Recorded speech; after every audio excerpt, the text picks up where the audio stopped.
한 조직의 위대함은 리더의 위대함과 정비례한다. 조직이 리더보다 위대해지는 일은 드물다.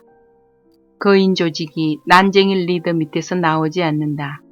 따라서 조직을 키우는 비결은 곧 리더를 키우는 것이다. 물론 리더십에는 일정한 기술이 개입되지만 궁극적으로 리더십이란 행위보다는 존재와 관련된 것이다. 리더십 개발은 곧 개인 성장과 동의어다. 리더라는 인간이 자라면 지도 역량이 자라고, 지도 역량이 자라면 그가 이끄는 조직이 자랄 가능성도 커진다.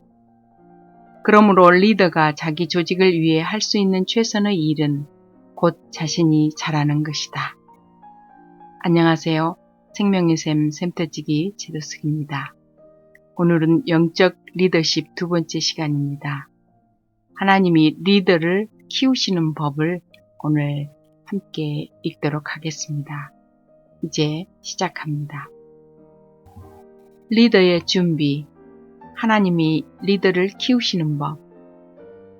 그렇다면 문제는 어떻게 훌륭한 리더가 되느냐이다. 첫 번째, 타고난 자질. 어려서부터 리더십 자질을 보이는 이들이 있으면 의심할 여지가 없다. 아이들 놀이터를 잘 살펴보면 누가 리더십 능력을 타고났는지 금방 알 수 있다. 단순히 몸집이 크고 힘이 좋아 골목대장이 되는 아이들도 있는가 하면 풍부한 상상력으로 새로운 놀이를 개발해 친구들을 따르게 만드는 아이들도 있다. 천성적으로 카리스마가 있어 쉽게 사람을 끄는 아이들도 있다. 세상 리더들 중에서도 일찍부터 리더십 소양을 보인 이들을 찾는 것은 어렵지 않다. 나폴레옹 보나파르트는 어려서부터 그부들을 데리고 복잡한 전투를 꾸몄다. 윈스턴 처칠은 어렸을 때 1500개의 장난감 병정으로 정교한 전투작전을 지휘하며 유난히 어린 나이에 정치에 몰두했다. 유명한 리더들의 유년 시절을 살펴보면 대개 리더의 소질이 징후처럼 나타난다. 사실 위대한 차세대 리더들은 이미 자라나고 있다. 어른들의 마음이 딴 데 있어 보지 못할 뿐이다. 야곱의 아들 요셉은 분명 리더가 될 사람이었다. 하나님은 꿈을 통해 요셉에게 언젠가 그가 큰 인물이 될 것을 보여주셨다. 더 구체적으로 요셉의 꿈은 그의 형들의 리더가 된다는 내용이었다. 많은 리더십 이론서 저자들이 리더는 태어나는 것이자 만들어지는 것이라고 본다. 흔히 대중 매체가 보여주는 리더상은 뛰어난 재능과 카리스마, 멋진 풍채와 신체적 매력을 갖춘 사람이다. 이 왜곡된 시각을 바탕으로 우리 사회는 위대한 리더란 마틴 루터 킹 주니어의 달병과 조지 워싱턴의 풍채, 샤롤 드골의 카리스마를 완비한 자로 여긴다. 이런 비뚤어진 리더상은 장래 리더가 될 많은 이들을 회의에 빠뜨릴 수 있다. 그러나 현실은 이와 다르다. 인간으로서 성숙해 가며 리더십 기술을 개발할 의향만 있다면 대다수 사람들이 삶의 일정 영역에서 리더십을 행사할 수 있다. 사실 역사상 유명한 리더들은 대부분 지극히 평범한 사람들이었다. 체격도 볼품없고 공부에 재주 없던 이들도 많았다. 나폴레옹 보나파르트는 키가 167cm밖에 안 됐다. 소련의 독재자 스탈린도 단신이었다. 키 165cm의 스탈린을 처음 만난 해리 트루먼은 그가 꼬마 같았다며 놀라움을 표했다. 미국 대통령 링컨은 얼굴 생김새가 특이해 항상 놀림감이 되었다. 못생긴 얼굴과 장대 같은 키 때문에 늘 주변의 시선을 의식했던 그는 한 번은 이렇게 말한 적도 있다. 어떤 사람이 나를 두 얼굴의 소유자라고 비난합니다. 내가 정말 두 얼굴이 있다면 지금 이 얼굴을 하고 다니겠습니까? 해리 트루먼은 어린 시절 자신이 장님이나 다름없었고 여자 같았다고 말했다. 피터 샌지는 자신의 책 제5의 훈련에서 이렇게 말했다. 내가 함께 일했던 타고난 리더들은 대부분 키도 크지 않고 특별히 잘생기지도 않았다. 연설도 대개 보통 수준으로 그다지 돋보이지 않으며 똑똑한 머리나 달변으로 청중을 매료시키지도 못했다. 그들을 구별짓는 것은 명료하고 설득력 있는 생각, 깊은 헌신, 끊임없이 배우려는 열린 마음이다. 피터 드러커도 인간의 효율성과 지성, 상상력, 지식 사이에는 상관관계가 거의 없는 것 같다고 말했다. 두 번째, 삶의 경험. 삶의 경험은 분명 어떤 리더가 되느냐에 큰 영향을 미칠 수 있다. 맏아들이 아무래도 지도력이 좋은 경우가 많다. 대체로 부모들한테 맡은 책임도 많고 흔히 동생들에 비해 부모와 유대감이 강하기 때문이다. 세 번째, 가정환경. 유년기 가정환경의 영향은 절대 가소평가할 수 없는 리더십 개발의 주요 요인이다.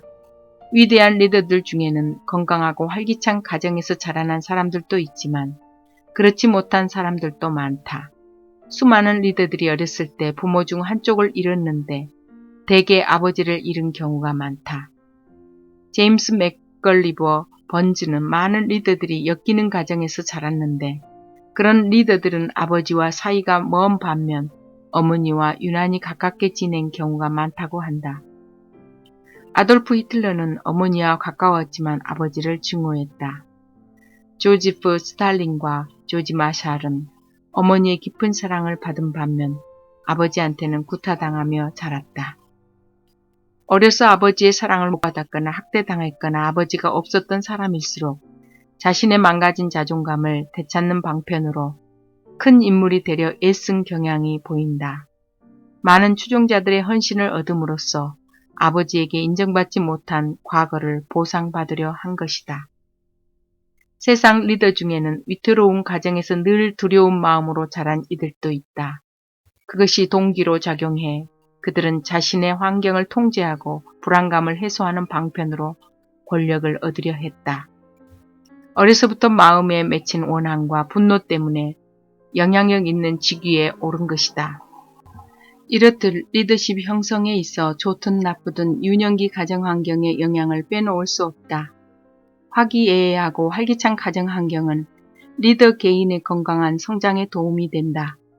든든한 자존감과 원활한 대인 기술을 길러주어 건강한 리더가 되는데 요긴하게 작용한다. 엮이는 가정에서 자란 리더들도 노리스처럼 리더의 위치에 오를 수는 있으나 때로 그들의 과거가 지속적 성장과 리더로서 성공을 방해할 수도 있다. 상당수 저명한 그리스도인 리더들이 엮이는 가정에서 자랐지만 하나님의 치유를 경험하고 성공적인 리더가 됐다. 그러나 과거의 상처에서 벗어날 의향이 없거나 그것을 불가능한 일로 생각하는 사람들이 있다면 겉으로 드러난 성공에도 불구하고 그들의 열등감과 패배의식과 분노는 여전히 남아있다. 흥미롭게도 맥킨토시와 리만은 결국 우리를 방해하는 요소는 우리에게 성공을 가져다준 바로 그 요소의 그림자다 라고 말했다. 오늘날 영적 리더들의 최대 약점 중 하나는 자신의 과거가 현재의 효율성을 망치고 있다는 사실을 인정하지 못하는 것이다. 그들은 자신의 정서적 필요와 영적 필요를 보지 못하기에 그리스도 안에서 누릴 수 있는 치유도 구하지 않는다. 리더가 되려는 자기 욕망의 배후 동기를 제대로 검토해 보지 않은 채 무조건 앞으로 내닫는 것이다. 사랑보다 분노가 동기가 된 리더들도 있다. 누구의 이견도 참을 수 없을 만큼 정서가 불안한 리더들도 있다. 그런가 하면 인정받고 싶은 욕망에 자기를 좋아하고 칭찬해 줄 사람들만 곁에 두는 리더들도 있다. 하나님을 섬기고 하나님 나라를 세우는 방편이 아니라 자기를 세우는 수단으로 영적 권위의 자리를 구할 수 있는 것이 인간이다. 안타깝지만 흔히 있는 일이다. 부정적이고 파괴적인 동기지만 오늘날 많은 리더들이 이처럼 과거의 상처에 지배당하고 있다. 4. 실패. 실패는 리더를 세우는 강력한 힘이다. 실패 자체가 아니라 실패를 통해 얻는 결과말이다.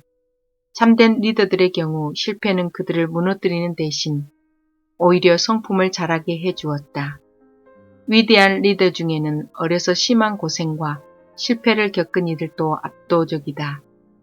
조지 워싱턴은 수적으로 열세에다 훈련도 받지 못한 미 독립군을 이끌고 영국군과 싸울 때 처음 7번의 주요 전투에서 5차례나 졌다.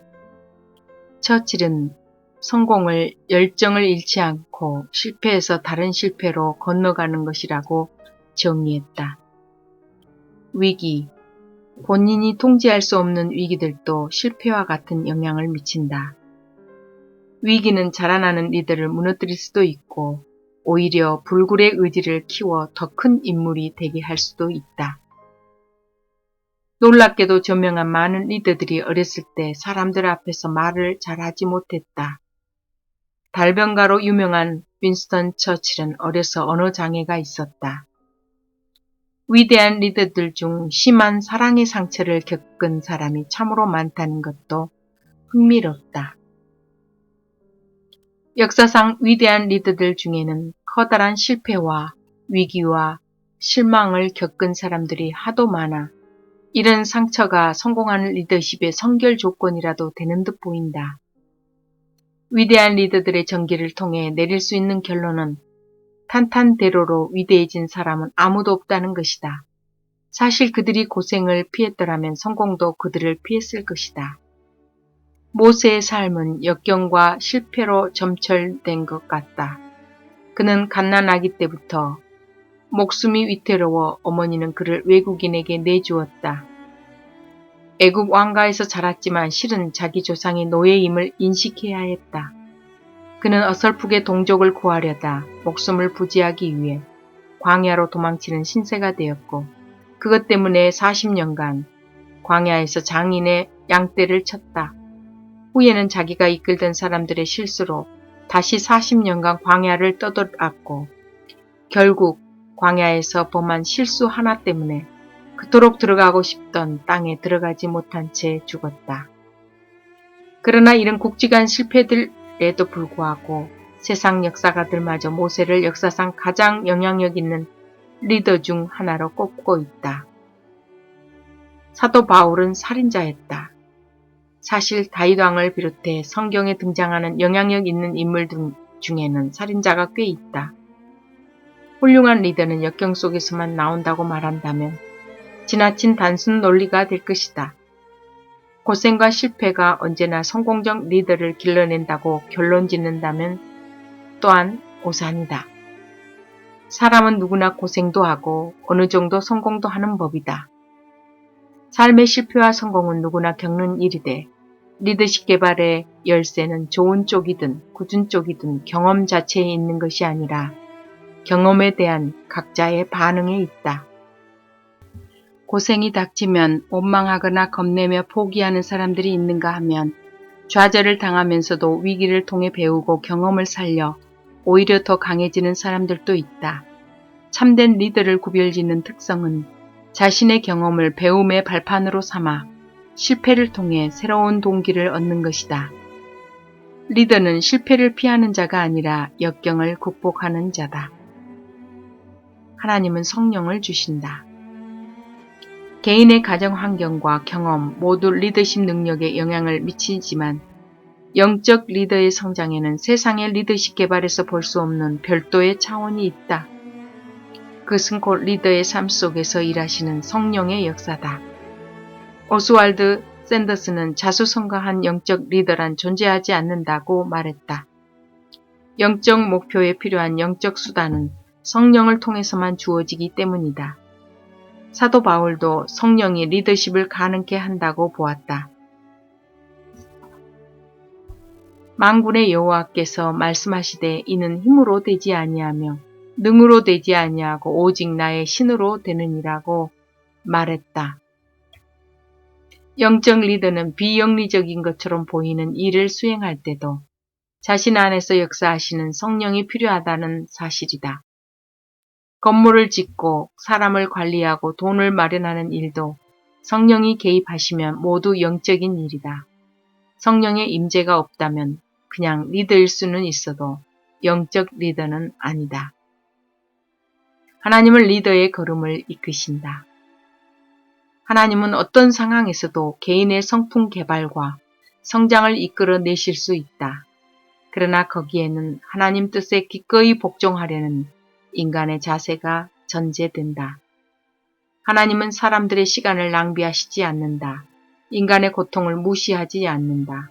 그분은 치유를 주실 뿐 아니라 최악의 경험에서도 성장을 끌어내신다. 그런 점에서 모든 인간관계는 성품을 빚으시는 하나님의 도구이다. 아무리 뛰어난 리더십 이론과 광범위한 훈련을 받아도 하나님이 삶의 걸음을 이끄시지 않는 한 훌륭한 영적 리더가 될 수 없다. 풀러 신학대학원 교수 로버트 클린턴은 리더의 요건이라는 책에서 하나님의 리더를 키우시는 과정을 6단계로 제시했다. 그는 하나님이 평생에 걸쳐 리더를 성숙시키는데 그 주요 수단은 리더의 삶에 일어나는 사건과 인간관계 2가지라고 보았다. 클린턴의 리더십 개발 6단계 모델은 영적 리더십뿐 아니라 일반 리더십 개발에도 적용될 만큼 유익하다. 1단계인 주권적 기초 단계란 인생 형성기에 나타나는 하나님의 활동으로 부모의 사랑, 출생 순서, 질병, 빈부 조건, 사랑하는 이의 상실, 안정 또는 불안정한 기복 등 어린아이가 스스로 통제할 수 없는 요인이다. 역사는 리더십 잠재력이 다분히 이런 요인에 반응하는 방식에 따라 결정되었음을 보여준다. 2단계인 내면 생활 성장 단계, 영적 생활과 성품이 개발되는 시기로 회심을 경험하는 단계다. 성령이 내주하시면 운명의 장난에 이끌리는 대신 그리스도처럼 생각하고 행동하는 사람으로 꾸준히 변화될 수 있는 위치에 놓이게 된다. 성령의 내주하시는 역사를 통해 성품이 자라나는 리더와 달리 성령이 없는 리더는 자신의 과거에 끌려다닐 소지가 크다. 즉 성품이 개발되지 않은 채 남아있기 때문이다. 3단계인 사역의 성숙 단계, 영적 리더십을 위해 이런저런 시도를 하는 때로 교회 프로그램을 자진해서 이끌거나 전도의 모험에 나서는 경우다. 처음 리더십을 사용하려 할 때 사람들은 흔히 실패나 좌절을 겪는다. 경험을 쌓는 것과 마찬가지로 리더십 기술을 개발하면서 자신의 장단점을 이해하게 되는 것이다. 그런 경험을 통해 하나님은 영적 리더의 의미를 좀 더 구체적으로 가르쳐 주신다. 이 단계의 초점은 리더로서 하는 일보다는 존재 자체에 있다. 향후 리더십 능력의 발전 양상은 이 초기 경험에서 리더가 무엇을 배우느냐에 따라 크게 좌우된다. 4단계인 삶의 성숙 단계, 영적 리더가 자신의 장점에 주력하여 최고의 역량을 발휘할 수 있는 기회를 찾기 시작하는 때다. 그동안은 하나님이 주로 리더 안에서 역사하셨다면 이제 점점 리더를 통해서 일하시기 시작한다. 그래서 이 시기에 하나님에 대한 체험적 이해가 깊어지고 인생과 인간관계도 새롭게 배운다. 하나님은 실패와 성공, 위기와 인정, 배신과 의리 등 통상적 경험을 통해 사람을 키우신다. 이번에도 역시 하나님이 통과하게 하시는 인생에 대한 리더의 반응이 많은 것을 좌우한다. 삶의 상황에 긍정적으로 반응할 때 리더는 보다 성숙한 리더십의 차원으로 나아갈 수 있다. 5단계인 수렴 단계, 사랑과 사역의 경험이 구체적인 직무나 책임으로 수렴되면서 그동안 배운 모든 것을 동원해 최대의 효율성을 발휘하게 된다. 이것이 곧 전문 분야, 즉 최고의 성공을 맛볼 직무나 역할이다. 역사상 가장 뛰어난 리더들 중에는 인생 후반이 돼서야 가장 영향력 있는 역할에 오른 사람들이 많다. 윈스턴 처칠은 노년에 비로소 수상이 됐다. 그의 모든 인생 경험은 2차 세계대전 중 영국 수상 재임을 위한 서곡이었다. 안타깝게도 끝내 수렴 단계에 이르지 못하는 사람들도 있다. 모든 인생 경험을 완성할 직무나 도전을 찾지 못한 채 지나온 삶의 자산을 끝내 사회로 환원하지 못하는 것이다. 모든 그리스도인의 삶의 경험을 종합하여 더 깊은 성숙으로 이끄시는 분은 바로 성령이다. 자신의 삶에서 성령의 역할을 무시한다면 영적 리더로서 온전한 잠재력을 실현할 수 없다. 6단계인 장광 또는 축하 단계. 상당 기간 훌륭히 리더 역할을 수행한 영적 리더들에게서 볼 수 있다. 하나님이 자기 안에 또 자신을 통해 이루신 일을 축하하면서 인생의 마지막 시기를 보내는 것이다. 클린턴은 극소수 사람들만이 여기에 도달한다고 보았는데 자신의 삶과 조직에 하나님의 뜻이 이루어지도록 충실히 자신을 드린 결과이다. 여기 들어선 리더들은 아무것도 입증할 필요가 없다. 사람들은 그들의 영향력 있는 지위나 역할 때문이 아니라 그들의 존재 자체와 살아온 삶 때문에 그들을 존경한다. 이 단계는 다음 세대를 가르치는 시기이기도 한데 그래서인지 위대한 리더들이 말년에 교육계에 몸담는 것은 흔한 일이다. 참된 리더의 주변에는 그가 살아온 삶으로도 사람들이 모여들기 마련이다. 하나님의 임재 안에 있다 돌아온 모세의 얼굴에 장광이 빛났던 것처럼 이 단계에 들어선 리더들에게 평생 하나님과 가깝게 동행해 왔다는 틀림없는 증거가 나타난다. 하나님과 동행해온 사람이 눈에 띌 때 그 주변에 모여들어 그의 신앙 순례를 배우는 것은 당연한 수순이다. 하나님은 리더를 지명하신다. 삶의 모든 경험에 건강하게 반응하다 보면 일반적으로 리더가 될 수는 있다. 하지만 하나님이 부르시고 그에 맞게 준비되지 않는 한 영적 리더는 될 수 없다. 동경의 대상이 되는 세상 리더십은 의지력만 있으면 이룰 수 있지만 영적 리더십이란 인간 쪽에서 지원하는 자리가 아니다.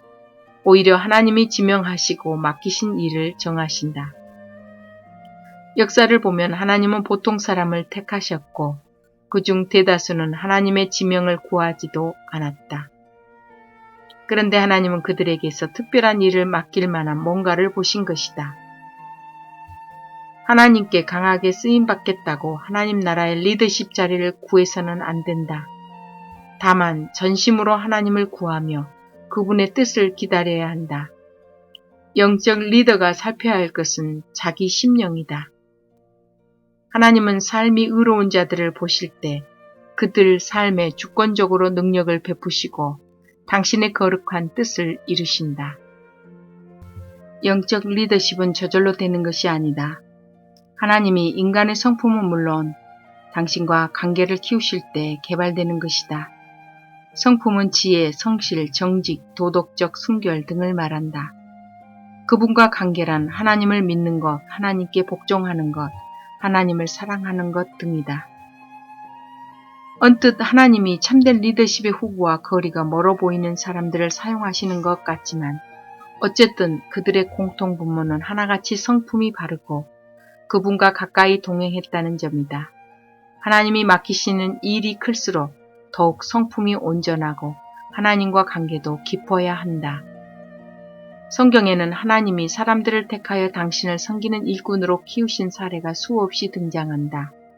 이들은 출신 성분도 저마다 천차만별이고 각자의 삶에 대한 하나님의 소명도 독특했다.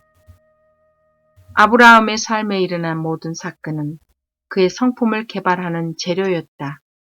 처음부터 그가 믿음의 화신이었던 것은 아니다. 오랜 세월에 걸쳐 하나님과 관계가 깊어지고 성숙해진 것이다. 하나님은 특히 그의 실패를 사용하여 리더로 준비시키셨다.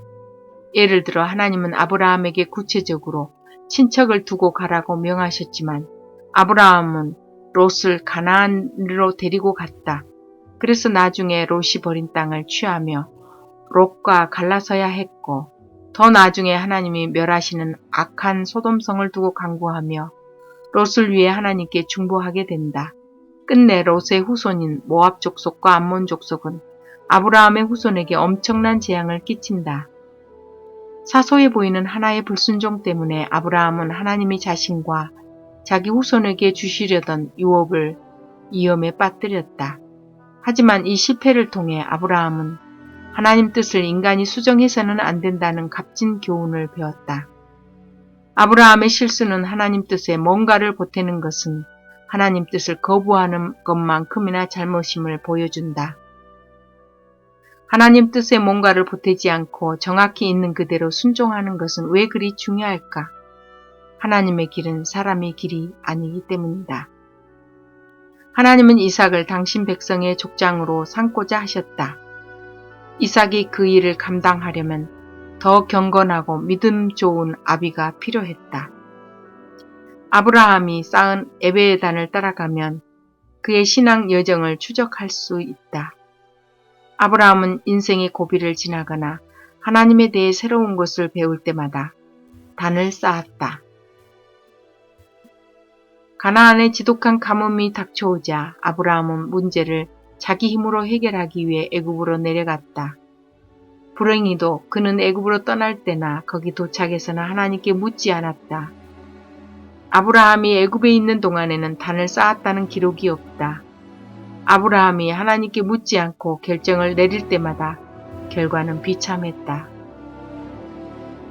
성경 사례들의 눈여겨볼 대목이 있다. 하나님은 사람들이 실수하려 할 때 웬만해서 개입하지 않으신다는 것이다. 오히려 그분은 실패하게 그냥 두시되 늘 구속할 준비를 하신다. 실패와 구속의 과정을 통해 하나님의 성품을 보다 깊이 체험하게 되는데 이것은 하나님이 그냥 끼어들어 실패를 면하게 해주셨을 때보다 더 깊은 차원이다. 신중하게 평가하고 처리해야 할 것은 바로 자신의 실수다.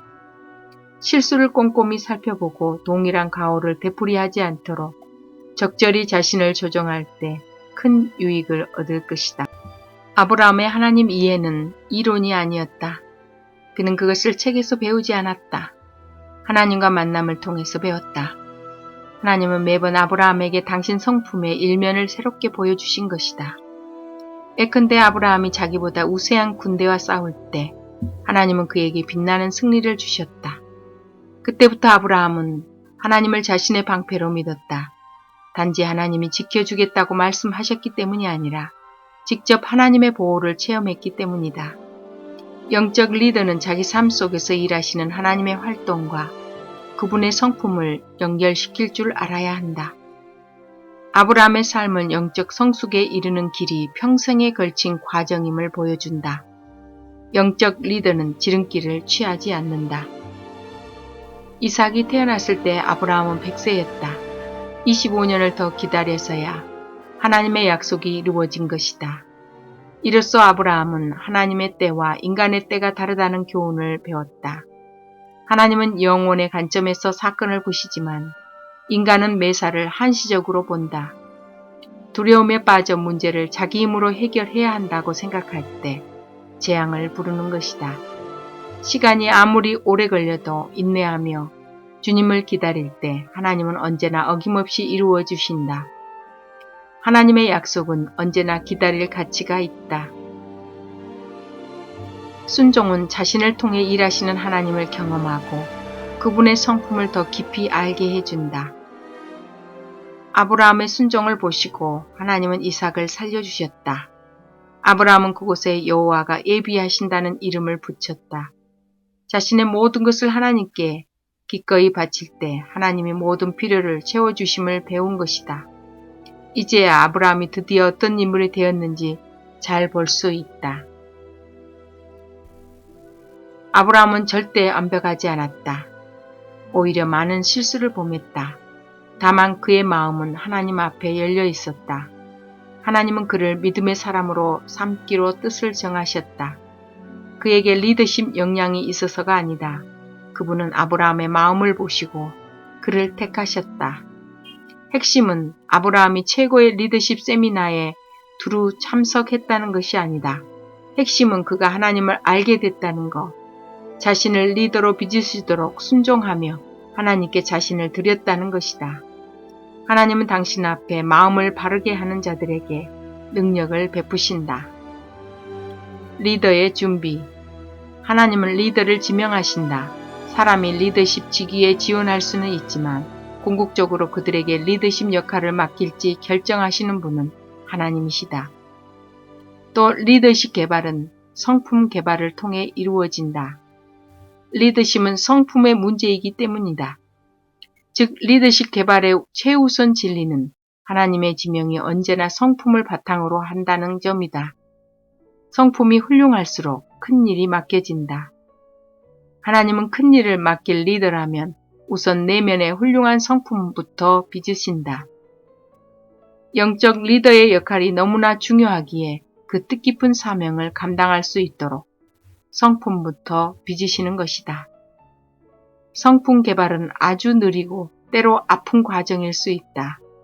그러나 기꺼이 하나님께 그 과정을 마칠 고난을 내드린다면 하나님께 쓰임받는 기쁨도 알게 될 것이다. 뿐만 아니라 하나님을 인격적으로 깊이 아는 데서 비롯되는 심오한 기쁨도 맛볼 것이다.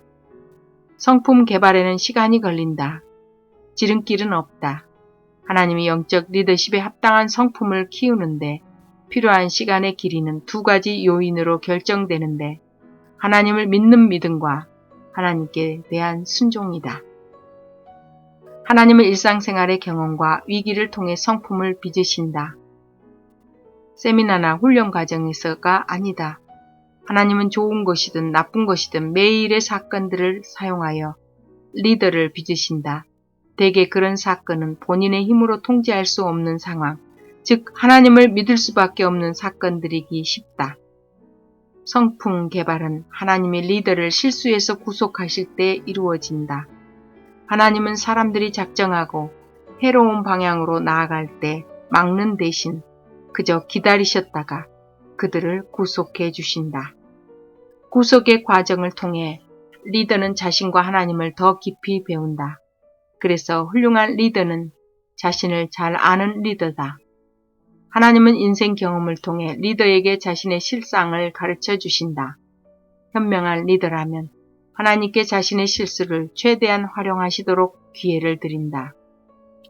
길고 고된 주님의 리더십 개발 과정에 자신을 바칠 용의가 있다면 하나님이 원하시는 리더로 성장할 잠재력을 갖춘 셈이다. 다음 시간에 계속 이어집니다. 안녕히 계세요.